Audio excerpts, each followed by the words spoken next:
basically. Okay, so it's just another feather to add to your hat, and you said a lot of these things just kind of spoke to you to Yeah. jump in, all right? So I got to turn this on to the veteran here, Janice, and I'm going to tell everybody, Janice was getting ready for this show long before this show got started. Janice, good evening to you. Tell me, how did you get into this phenomenon, wrestling?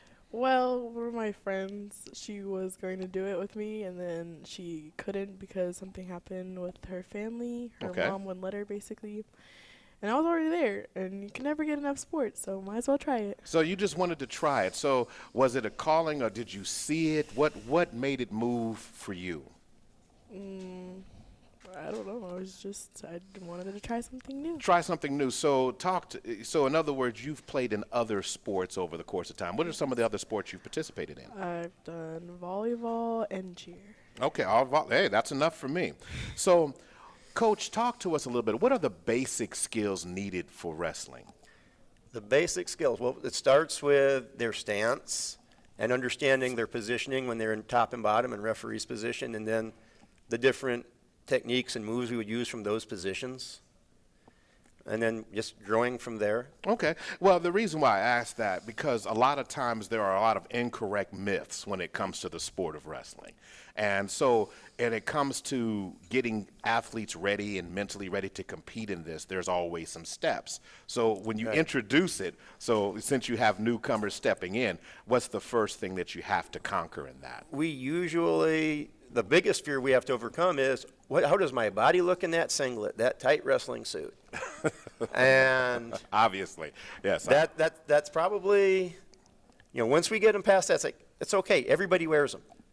And then it's these are your stances, these are your techniques, these are the different things you can do, and it's just practice. All right. So, Laurel, let's come back to you. So, what is the toughest part of wrestling? I would say going against somebody and you don't know how they will react to whatever you do or how you move. You never really know what another person will do in anything really, but I would say that would be Okay, yeah. All right, Janice, I'll give you that same question. I very much agree. You never know. You never know how powerful they are. You don't know how experienced they are. It's just a surprise as you go. So talk to me about the mentality when you get on the mat. You're lining up and you're getting ready to face, and again, you're lining up that 3 feet between, and you're looking. What is in your mind at that moment? Like what you're gonna do first. What are you gonna do? You're gonna underhook and headlock, or you're gonna do something else. You have to think of what you're gonna do before you do it. Laurel, when you're getting into that match and that mode and that first contact, does the nerves die down for you a little bit, or does the energy start to rev up? Tell me about it. It gets higher. It gets higher, okay. I can understand that. I can understand that. So, let's get back to Janice again. Let me ask you this one. So during the match and the motion, is that something that you line up, or do you kind of stand still before the action begins? Do you kind of try to get yourself balanced, or what would be your focus right before that first contact? I don't know. Okay. That's fair enough. I mean, it's one of those type of things. Coach, when you come into that arena, the nerves are obviously there. As they just said, you Yes. don't know what to expect. So you really don't know what tool you're going to use. It's kind of like an instinct. Is that the best way to describe it? Well, I tell these guys, look at your opponent.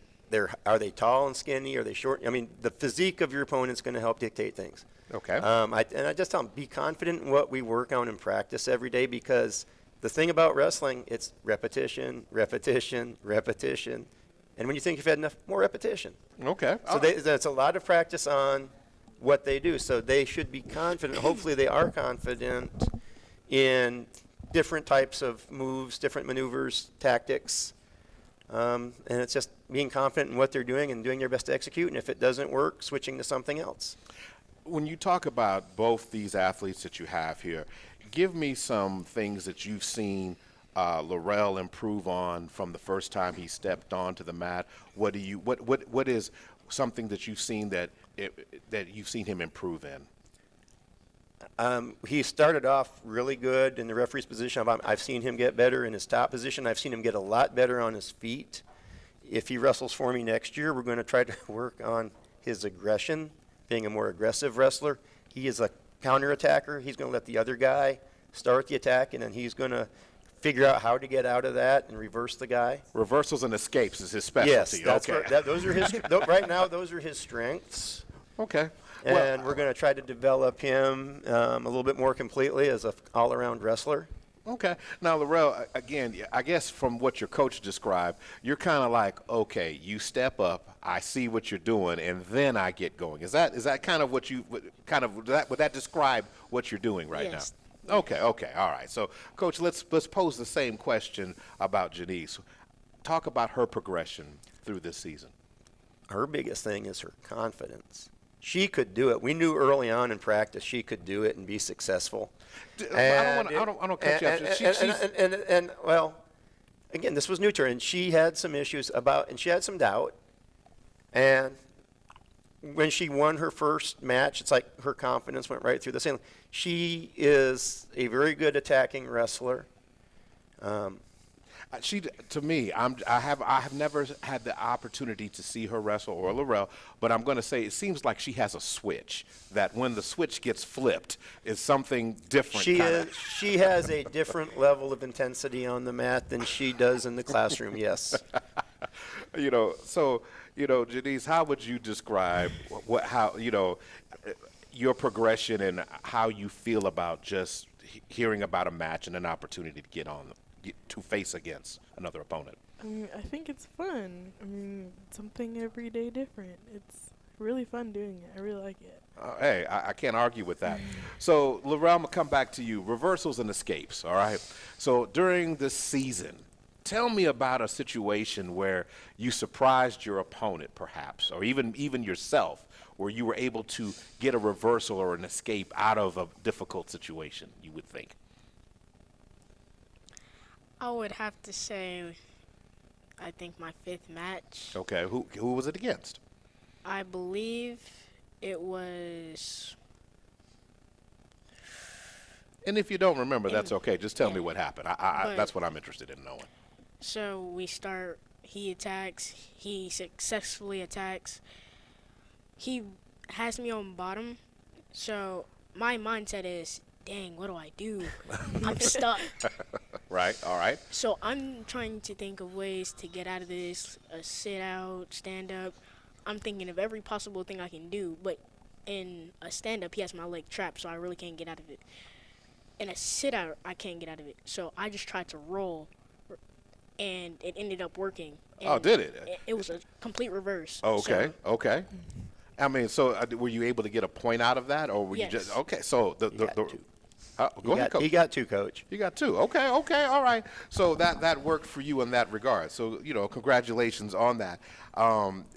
I guess, as Coach said, you'll work on the aggression next year. But as things have progressed, it's nice to know that you're saying, okay, no matter what situation that I'm in, I can find a way, and that's always an important tool. So, of course, I got to come right to you, Janice. So, favorite match, favorite moment. What was that like? Well, my favorite match event moment was the last one when I won the first place overall trophy. Congratulations on that. Thank you. That was just, I cried. I was so happy. So in that match, was it just a dominant performance, or was it something, what moment in that match do you remember the most? I remember doing the crossface, and that move always got me. I was so nervous to do it. I was scared. Because I didn't have it tight enough, so it kind of frustrated me because I couldn't do it. And when I did it and the coach blew the whistle, I literally screamed. I was so happy.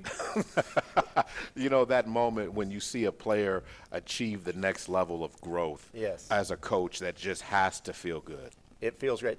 Like I said, these guys, for first-year wrestlers, finishing as well as we did. At All City, at our championship, we had 2 first place in the boys division, 2 second place, 2 third place. Only one of our boys didn't place. Janice is our only girl. She placed first at her weight. So and again, against programs where they've been having wrestling for a couple of years, coming off of COVID, and it's our first year back. And these guys I was just so proud of how they performed on the mat. I was so proud of how they performed in the classroom. I said, this is probably one of my favorite teams I've ever coached in any sport, and I've coached a lot of teams in a lot of sports over the years. What I like with both of your athletes and you are doing is positive energy, and you're breaking ground on something new, laying a foundation for others to follow. Laurel, when you participating in this, when you say I'm a wrestler, what's the first reaction that you get before, and now what's the reaction as you've progressed through the season? Before, I was like, this is like so new to me. Just wondering what I would do. After the season, it's just thinking about the mindset. So as this goes, are you eager enough to get back and do this again next year? Of course. Oh, he said of course. Okay, I didn't even waste any time. So let's switch over to Janice. What would you say, from the course of the season and how everything has progressed? What was the reaction to you stepping into this? Girls wrestling is still relatively new, and you're trailblazing something in breaking ground here at Marigold and Ross, and you could do it on multiple levels. So how does that feel, and the reaction, and then how is it now for you? It feels amazing. I mean, I'm the first girl. It feels really good. Different because I never thought I'd be here for wrestling. Like, wrestling's really new for me, but I like it a lot. Coach, when you look at the body of work and what these athletes have done in and out of the classroom, how, when you're building a program, it can influence others to participate. Have you had more questions based upon watching the young people be successful and also learning these techniques? Not yet, but that's because we've been in a serious testing mode with this last week. So, and with announcements, our student body still hasn't heard the announcements about how we did at our championship back on the 28th. Because again, we've been testing called the WIDA, which our school is very heavily Hispanic. We have a large population that has to take this test within our building. So we really haven't had, of course, last week was only 2 days, and then so we really haven't had a lot of opportunities to make these announcements and really get this news out. So basically, what we're talking about on the radio today is the first really true announcement about what we have. Yes, it is. Okay, cool. Let's congratulations. So talk about the overall of that, so everybody can officially hear it, and then we'll let the school do their part. But right now, we have you right now. First thing is, as a coaching staff, and I mean building-wide, we had a plan coming in. Last year, we had teams that could not finish their seasons because of academic eligibility issues. And we came in with goals about and plans in place, what we wanted to do to develop culture within our programs. And it's working. Our football team had a really good GPA. Our 2 basketball teams are both over 3 point. Our wrestling team's leading the way at 3.2. So we promote within the building. I mean, we've tried to get the results announced all the time. I put signs up. Sure. No, I mean, what a great. I mean, we're building young people, but academics go hand in hand with athletics. Yes, it does. Is what you're saying.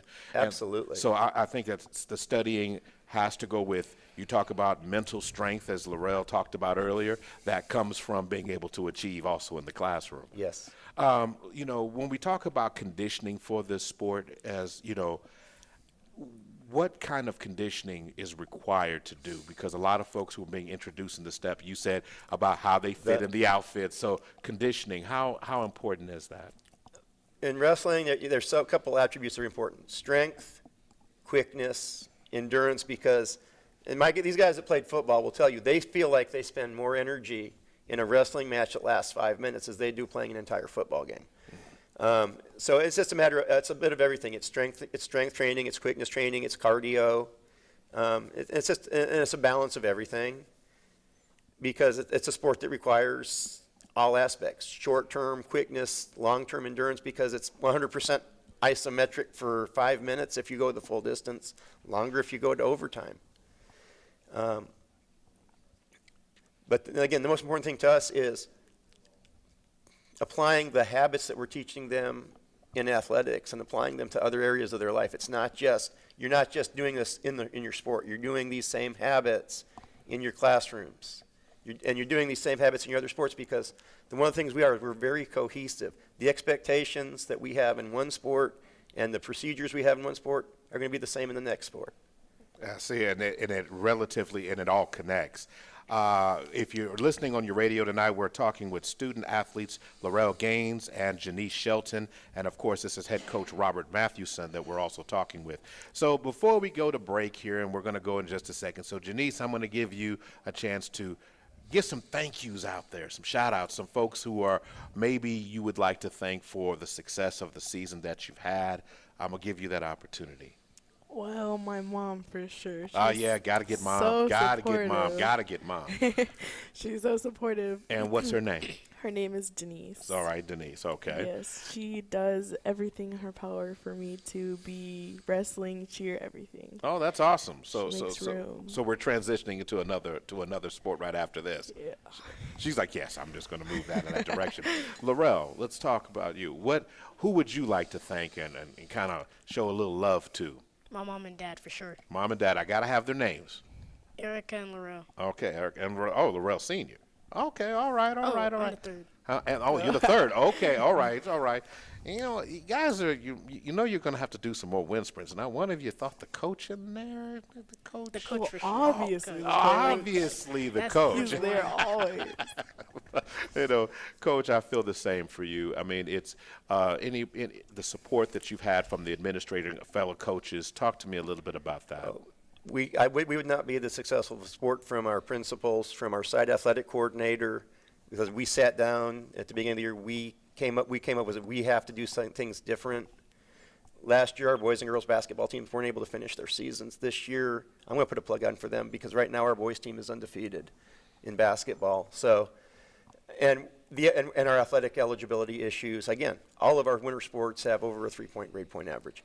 In all of our programs, we're transitioning the skills that we work with in athletics, and our students are applying them in the classroom and in their conduct in the hallways. So that's an outstanding. So you want to know what success looks like, folks? Look no further than Mary Golda Ross in terms of what they're doing on all levels, not just looking at from wrestling's perspective, but all the sports. There is a vision, and it's being executed, and you've got great student athletes here laying out a beautiful game plan for what the future truly looks like. So we're going to get ready to take our first break of the show. Want to make sure we thank all our sponsors. That is Kai's Concepts, Impressions Printing, Big O's Pork and Dreams, the Oklahoma City Dodger Foundation, Dick's Sporting Good, and Perry Publishing and Broadcasting. We'll be right back. You are listening to the Oklahoma City Coaches Show.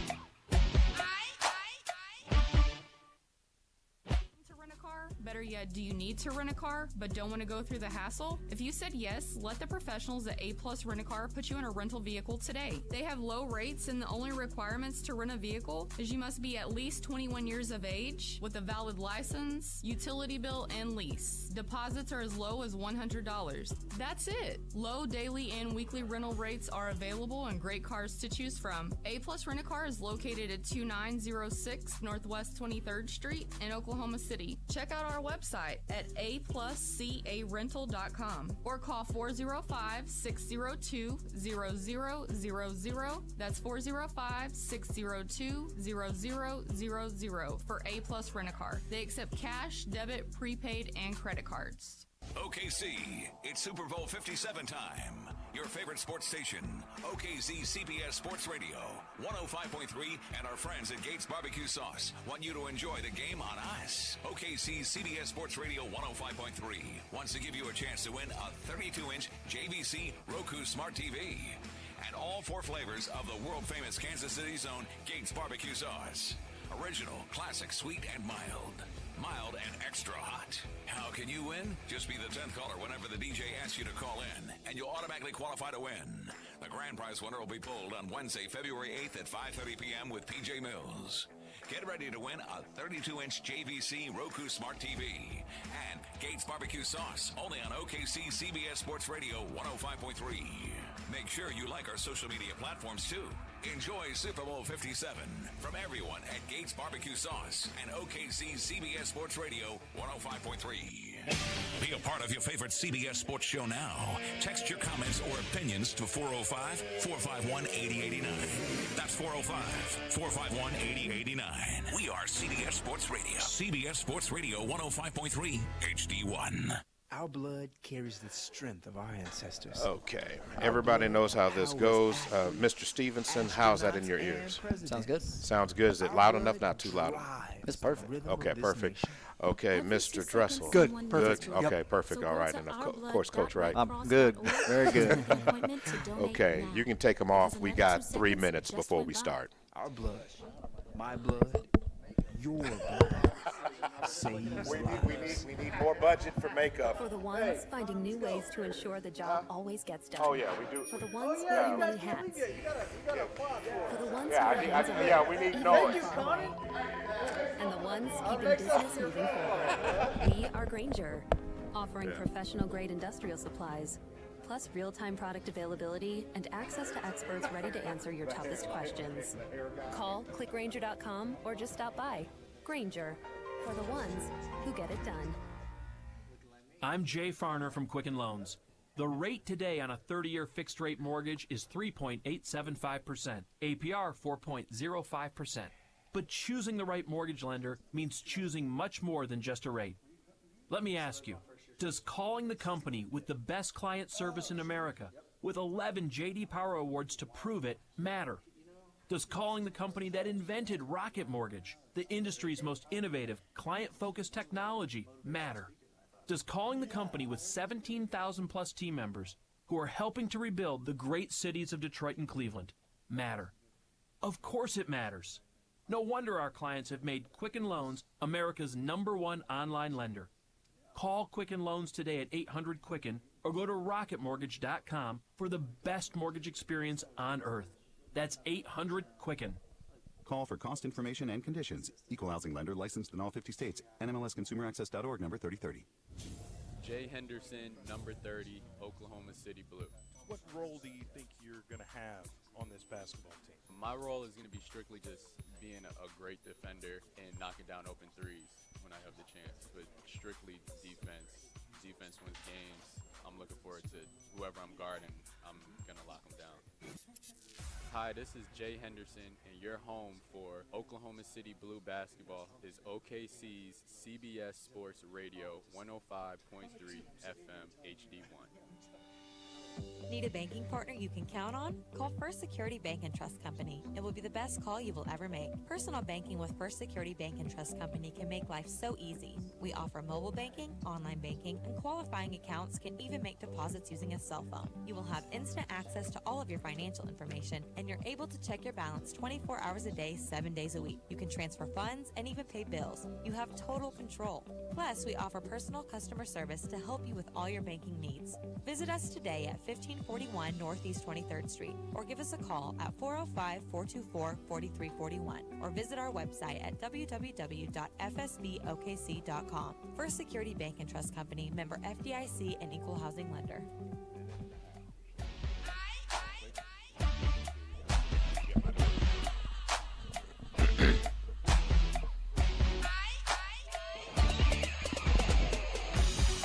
Welcome back, ladies and gentlemen, to the Oklahoma City Coaches Show. Oh, yeah. Brought to you by Kai's Concepts, Impressions Printings, Big O's Pork and Dreams, the Oklahoma City Dodger Foundation, Dick's Sporting Goods, and Perry Publishing and Broadcasting. And at this time, ladies and gentlemen, we're going to kick the ball around now. Not figuratively, of course. I have with me, joining me at the table, I have Oklahoma City Public Schools Sports Athletic Director, Coach Eddie Wright here, along with two new guests joining us at the table. We have Kit Stevenson, and we also have Garrett Dressel. I want to make sure I welcome you guys to the show. Guys, thank you so much for coming out. We have something big, something special coming up to talk about this weekend, and it is the OKC Regional Showcase.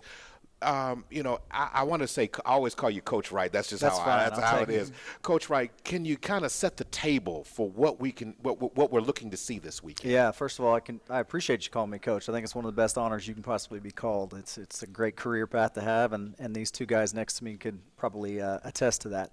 I want to introduce two friends of mine, but also I watch what they do in the futsal community, and it's just taken off, and it's because of the work that they're putting. But Evan, his brother, Garrett, is the founder of an academy that's really teaching futsal to kids, and it's in our neighborhood. And so we have the opportunity to get Oklahoma City Public School kids to Sport House Development to be in Rise Futsal Academy, and it's just taken off. Kit Stevenson is a big-time high school coach at Southmore. We've gone and competed against each other a number of times in some pretty big-time games, but he's also involved with futsal, and they're just really taking it to a new level. I was thinking about this, and this is a great story for what futsal has done for Oklahoma City Public Schools. But Friday I went to Mary Golda Ross to check on their gym. It was about 6:45 in the morning. School hadn't started yet. It's 26 degrees outside. I step out of the truck, and the futsal court is full of kids waiting for school, but they're playing without supervision, without coaches telling them what to do. They're just going, and they're being creative on their own. They've picked the teams, and they're getting after it, and I think it's really growing in Oklahoma City. When you say futsal, I want to help educate some people out there, because it's a term that is catching on fire, but there are some parents out there who may not be familiar with that. Break that down. I mean, it's obviously the game is still soccer related, but talk to me. Will you introduce that to the listening base? Yeah, I mean, it's been around for about 100 years. Right? Yeah. Not here, right? But it's we call it a weighted ball. It doesn't bounce as much, right? We don't play with walls. We can play on a basketball court. The ball moves very quickly. A lot of people like it because of the technical side, right? It makes your skills very good.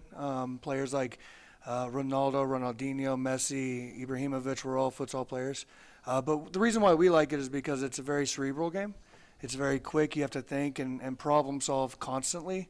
It's a high-scoring game. I actually call it the American brand of soccer because, the argument for years, soccer's boring. There's not enough goals. Come watch a futsal game, okay? But, yeah, it's just fast-paced and exciting. Kit, when we start talking about soccer in itself, soccer is seen an explosion here in popularity and growth. When you start talking about futsal, you're starting to see since it's not been popular here in Oklahoma as of yet, but the doorway is being blown off just because of the easy accessibility and the ability to play in the sport. Yeah, well, I mean, to me, when we talk about easy accessibility, we should give a shout out to Musco Lighting and all these people that have been involved with like Energy Assist and the McLaughlin Foundation and all these people that have done a ton of work to put all these futsal courts in everywhere. Like when he was talking about the one at Mary Golda Ross, those futsal courts are all over the place. And so in Oklahoma, it's part of the reason it's exploding is because of that accessibility. But you go anywhere else in the country, to my knowledge, nobody else has as many futsal courts as what we do. So those guys, Tim and those guys that have been putting that stuff together, incredible job by them because they've put, I think we have 20-something futsal courts all over Oklahoma City now. And they're always packed, like he was saying. You can go out there at any time, early morning, late at night, and there's people on those courts all the time playing. So that's a big reason why, I think. Coach Wright, coming back to you, when we start seeing the greatness of what Oklahoma City Public Schools has been able to do, introducing and having accessibility, but the sport has seen success from the middle school all the way through the high school. What are some of those explosion of numbers that you were discussing with me a little bit earlier about just the attention that soccer's getting and it'll transfer right into futsal? Sure. Tim talks about it all the time, Tim McLaughlin. He says if you build it, they'll come. Yes. And I argue with him a little bit. Well, that's true. You also have to have people who advocate for that. So we get these facilities grown, but now we have to have coaches. We have to have administrators who say, these are our facilities. Let's get after it. Let's create programming for this. And so this programming has taken off. In the fall itself, our numbers were up 42% across the board. The only numbers that weren't up were volleyball, interesting enough, and those numbers are high to begin with. So Oklahoma City Public Schools is growing. It's growing because it has advocates who really believe in it. We see sports as a pathway to graduation, but not every sport is for everybody. So when we add futsal to it, we've just added another environment for them to play where they may not be on the football field or in the wrestling gym, but they do enjoy going out and playing futsal or soccer. I want to say, well, I guess we all have coaches here, but Coach Dressel, when we start looking at this event that's coming up this weekend, it's exciting because not only is it can be an introduction, but the players that participate in this get big opportunities. Yes. So, and it's exciting because these are high-level players that are, coming to compete, not just from Oklahoma, but from other states. So, yeah, we are part of United Futsal. This is just a showcase. But in the summer, we'll go to Florida, and it's a point system. So the more you win, obviously, the more opportunities you get.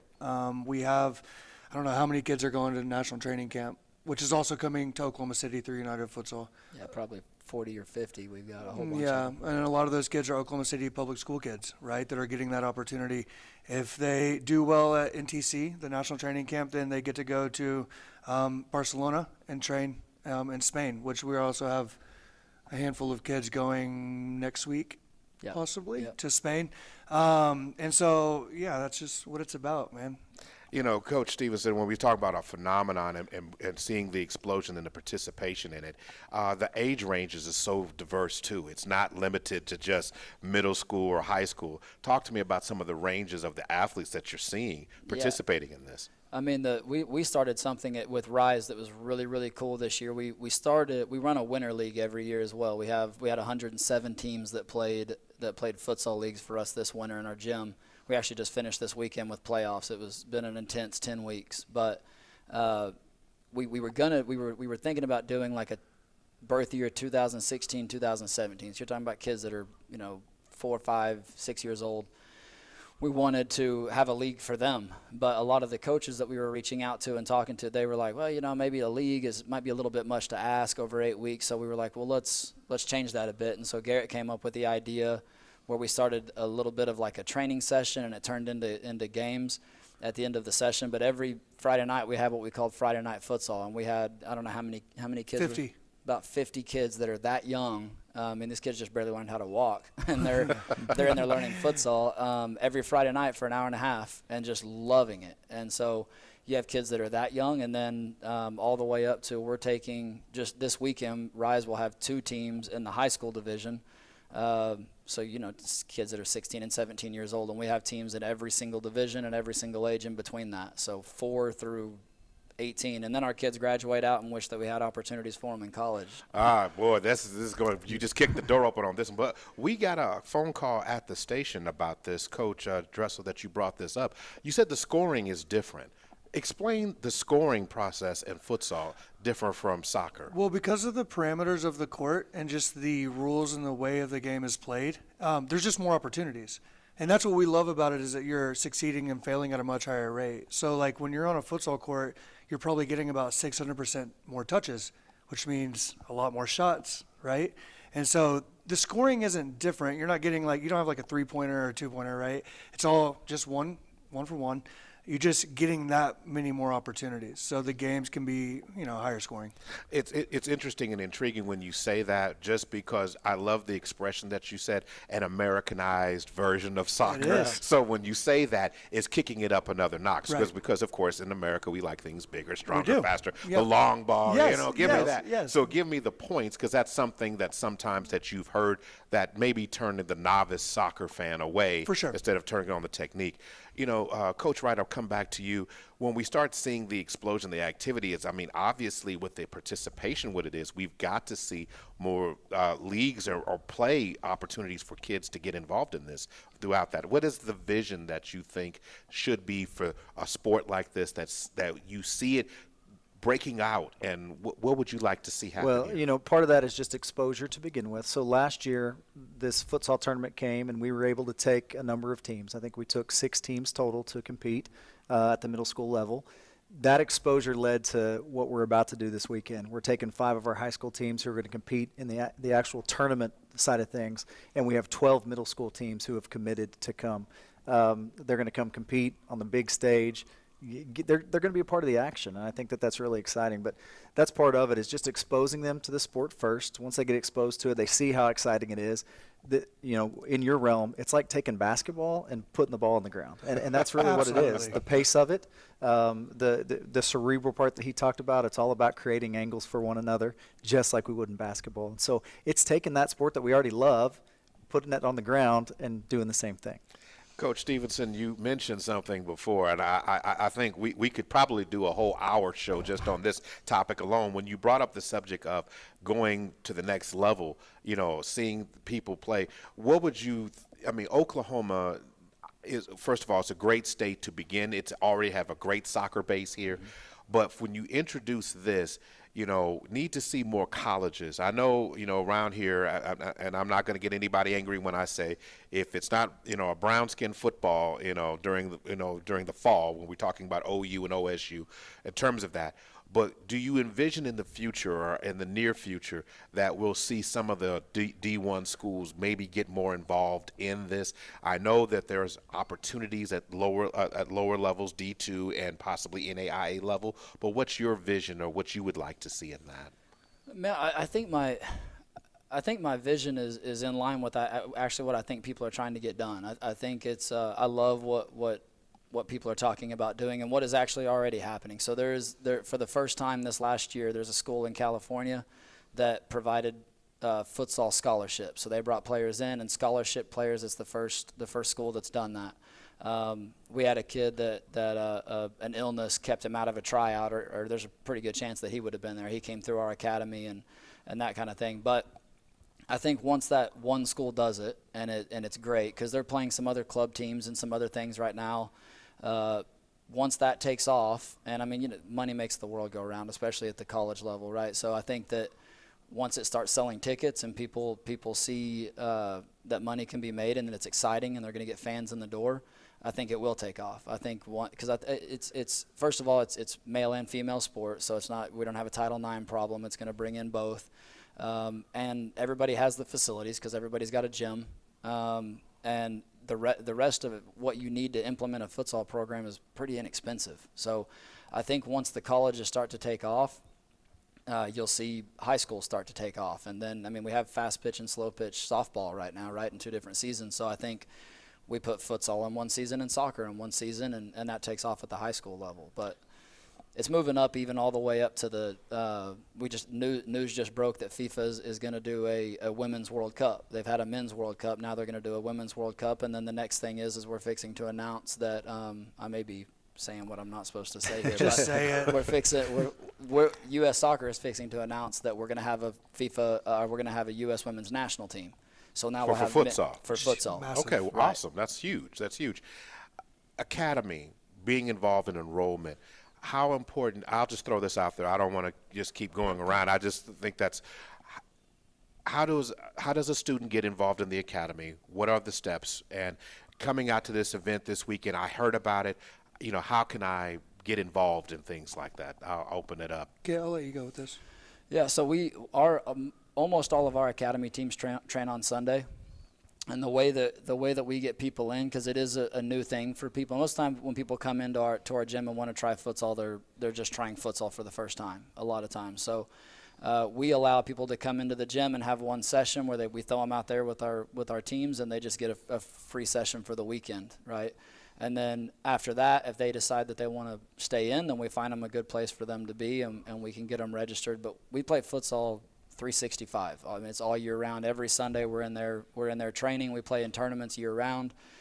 So just walk into the gym and we'll find you a spot. It's literally it's that simple. That simple. Just find it and they will come, I guess, in this case. Yeah. Coach Wright, going back to the showcase this weekend, the winner of this tournament actually gets a chance to go to Orlando. And that's exciting to me, because it's a showcase that you're not just playing to get here. You get to go to a national, and then you have a chance to possibly compete worldwide. I don't want to liken it to the Red Bull when you saw the King of the Rock tournament, but it's something similar to that. Is that a fair comparison? Yeah, it is a very fair comparison, and just giving our students at Oklahoma City Public Schools the opportunity to compete for it. That's all we're asking for, is just let us in the door. Let us have a chance to get exposed to it. I think we know what we're going up against. These guys have been doing it year round, and they've got these great teams that are going to be here, teams from out of state. But just let us get in the mix. And so we are. And I'm proud of them for doing that. I'm proud of our coaches and our players for having the courage to do that. It's not something that they do all the time. But what we want to do with this is now all of a sudden we get the itch, and we want to do our futsal league next winter, where Oklahoma City Public Schools, we open our gyms, our facilities, and we're doing a futsal league, and we're continuing to improve. And so next year when this rolls around, we're going to be that much better and that much more prepared. So bigger and having the opportunity and opening it up. Coach Dressel, when you start looking at what he just said and it's spilling out to this, I see the energy in the way you're reacting to this. It's just an exciting opportunity. When you start talking about, we talked about age groups, so now let's talk about girls and boys being able to come which one would you say is showing more excitement to the growth of this? Is it the ladies, or is it the young men who are doing that? It's both. Well, I have 3 daughters. Okay. So I got a lot of girls playing futsal. No, but what's crazy is I think you said this last week. We probably have more females in our academy than we do males right now. But even on the male side, they're both just, the numbers are growing. Our affiliates in Brazil, it's kind of interesting. When we were going down there, only our boys went because they didn't have futsal for girls yet. And so they actually wanted to come up and see what we were doing on the female side, how we were training our girls. So exciting on both fronts. And I love what Eddie said, just because, when we started this, we thought we're gonna build this army one player at a time. And that's what we did. One player turned into 2 turned into 30 turned into 150. Now we've got this massive event going on, and I just think that this train is going and it ain't going to stop, right? Especially when you have guys like this, that I'm sitting next to 2 amazing people that are willing to go out there and push it forward. So it ain't stopping. So February 12th is the day. February 12th is the day. Is that correct? I want to go a little bit further than that. So okay. February the 10th is opening night, which is Thursday, okay. And that's when the big tournament's going to take place. That's when our high school teams are going to be in, and I'm sure they've got a number of teams they can talk about. February 12th is going to be associated just for Oklahoma City Public Schools. Okay. And that's where our middle school teams are going to get to showcase their talent. What about the hours and the location? Yeah, so would you mind taking that? Because you know a little bit more than I do. So the Oklahoma City the junior high teams, that Oklahoma City specific part, I think is from 2 to 8. 2 to 8 on Sunday. On Sunday. Everything is happening at the brand new convention center downtown. So we'll go in there a day early, and we'll lay down 6 full-size futsal courts and get all those lined. I mean, that's the other thing that's really cool about this event, too, is that we go to these events all over the place. And Oklahoma City, aside from having great guys like Eddie and Tim McLaughlin, everybody else is supporting futsal. We have all the right people trying to do the right thing for the right reason. But then when you add on to that the city of Oklahoma City is just fantastic too. The convention bureau and everybody's been super helpful. And we have a beautiful convention center that a lot of people that live right here have never walked into. No, they haven't. I'll be honest about that. That's true. And it's beautiful. And so we're going to go into the big hall, and we're going to lay down futsal courts. And like he was, just with the energy when you walk into that room is going to be incredible. So these kids are going to get to see something that they may have played soccer their whole life. They've never seen anything like what they're going to see this weekend. Yeah. And Kid brings up a good point. Last year we tried to do this during Snowmageddon. There was snow on the ground. Flights were canceled. We got to the breaking point to where we may not get this thing done if we don't get this court laid. He called some of his friends. We got some of our friends. And the community rallied together with 60 people to put down 6 courts just so we could get this thing played. And that's how much the community really appreciates this sport and the opportunity it has for our kids. I think you brought it up. The Oklahoma City Convention Center is an amazing venue. To see that, there's got to be some great pictures you're going to take. 6 courts in that space is going to be awesome. Mm-hmm. That's great. I mean, you're talking about energy on every floor, on each of the stages where the young people have an opportunity to compete. So, what time does it start again? I believe the so game's let's start on the 10th. I think it's 6 o'clock on the 10th. 6 o'clock on the 10th. There'll be actually. I think they moved the schedule back. I think one of our teams play at like 3 o'clock. Oh wow! Okay, so it's so backed up let's get some teams some love real quick here. What are some of the teams that are going to be participating for that? We have the majority of our club will be there. I think we're taking 10, 11, 12, maybe 14. I don't remember. There's a whole bunch of teams from Rise that'll be there. But most of our kids will be there, and then the Forms Academy from Dallas is a very, very good club. You want to see some foot skill and some rainbows and some cool street soccer looking stuff, you watch Forms. They're very, very good. We'll have the Colorado Rapids, the pro team in Colorado. They're bringing their youth academy. They'll be there. They have a whole futsal program at the Rapids, so they'll be there. But yeah, there's clubs like that from all over the place that will be there. Oh, it just sounds like a great time. Just sounds like a great time. Guys, I can't thank you enough for bringing your energy and explaining what this game is, what the explosion and how this thing is just blowing doors off on opportunities for those who have love for a game at a different level. I just think that's exciting, simply because most of the time you get limited to not seeing and being exposed to what you can actually participate and be a part of, and that's something great. Let me just ask you, at this time next year, what is your expectations? What do you think, if everything goes this weekend, what do you think next year looks like for this? Just throwing it out there. I know I can't say it too much. There's some really cool things in the works for Oklahoma City. I would get in a lot of trouble if I said right now. But okay, that's when fine. This, when this comes it's off, my job this to press weekend, you though. Yes. When this comes off but really, like, things that we can say. We just got back from. He mentioned we went to Brazil. We went to Brazil to study Santos methodology, which is where like Neymar came through, Pele came through Santos.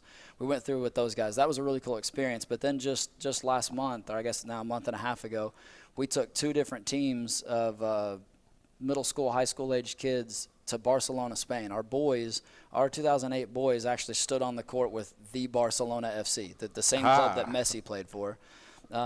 And we had them 2-1 at halftime. They ended up opening up a little bit in the second half, but we hung with them for half the game. They didn't like that very much. They were real mad. Yeah. But yeah, there's the opportunities like that is what I'm hoping we see, is more kids to Spain and getting to do that kind of stuff. Don't worry, I'll give you another stage and an opportunity to do that. We got to go ahead and get out of here, guys. This is the end of it. But I want to thank the guys from Sports House Development and Rise Futsal Academy for being a part of this. Coach Eddie Wright, thank you so much for bringing these gentlemen here and explaining it. It's time for us to wrap up this edition of the show. Today's show is being brought to you, of course, by Kai's Concept, Impressions Printing, Big O's Pork and Dreams, the Oklahoma City Dodger Foundation, and Dick's Sporting Goods, and Perry Publishing and Broadcasting. Guys, have a great Monday. We'll see you next week on the Oklahoma City Public School Coaches Show. Have a great Monday.